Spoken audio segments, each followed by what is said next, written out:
And that was Eugene Jung reporting from Seoul. Rodger Baker joins us now from Texas. He's Vice President of Asia Pacific Analysis at Stratfor. That's a global intelligence company. Rodger, let me ask you about this. One analyst put it this way. This is the trend, quote, test, outrage, condemnation, test again, escalation, de-escalation, return to an ever-changing new normal. There's talk of new sanctions. Doesn't this play into this kind of Groundhog Day narrative that he's talking about? Well, I think that the idea of sanctions dissuading or stopping the North Koreans from this type of development has sort of run its course. The North Koreans are making it a point to demonstrate that they're fully capable of doing these types of actions in spite of sanctions. And in fact, they're trying to showcase how useless the sanctions really have been. What about this missile defense system that's being discussed? Is that a way to get the DPRK to change their behavior, do you think? I don't think it'll really alter the North Korean behavior. It's the Chinese who have expressed a much greater concern for the deployment of this missile system, not necessarily because the Chinese are targeting South Korea, but because it slowly adds a broader U.S. missile defense network onto the Korean Peninsula, onto mainland Asia. And in the long term, that has the potential to alter some of the nuclear balance in regards to the United States and China. Marcus Nolan at the Peterson Institute writes, when it comes to the DPRK, observers are free to spin out any type of speculation. It's not without reason that someone once likened writing about North Korea to writing fiction. So when it comes to the DPRK, what do we really know? So we don't necessarily know nearly as much as we do about other countries, but some of it can be discerned from repetitive behavior, from looking at what the North Koreans do versus what seems to be some of the either intentional propaganda by the North Koreans or by others. On their missile and nuclear program, we know that consistently they continue to work on these, and it no longer seems like they're pursuing these programs primarily for political purposes, because they're waiting until they have certain technological accomplishments ready before they test. They're delaying tests if they need to ensure that they're learning these types of new systems.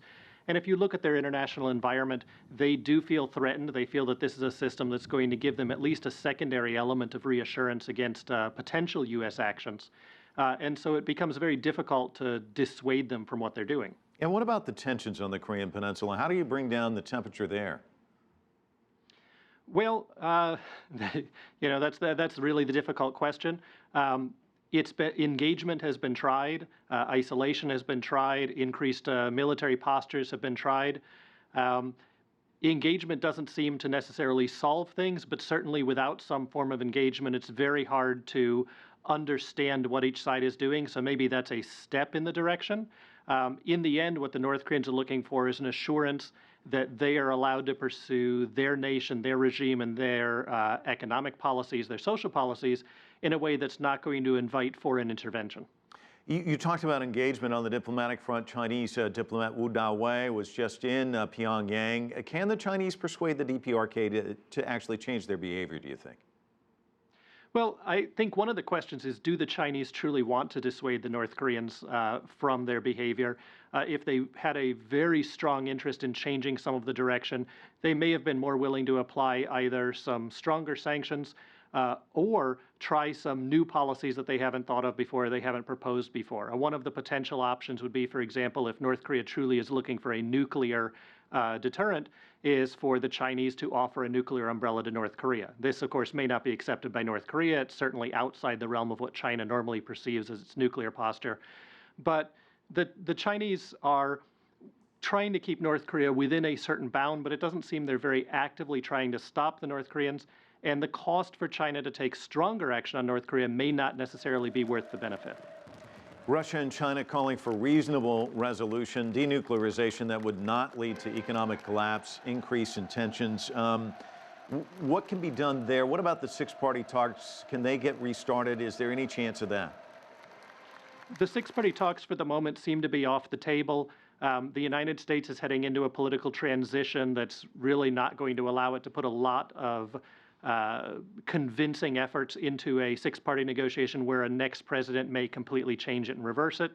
So that seems to be off for a while. Certainly there's going to be additional discussions, and the North Koreans have offered several times to engage in dialogue, but with no preconditions. And that's not something I think that the United States is necessarily going to be willing to accept either. So, Roger, what's it going to take to change this dynamic? I mean, we already talked about it, the test, the outrage, the condemnation, sanctions. The sanctions really haven't worked. What's it going to take to break this cycle? It's really going to take the North Koreans to change either their perception of threat or to feel that they've finally achieved a certain level of confidence in their security, that they no longer feel the need to carry out these types of tests. And that may take several years for that to occur. Rodger Baker joining us from Austin, Texas. Thanks so much.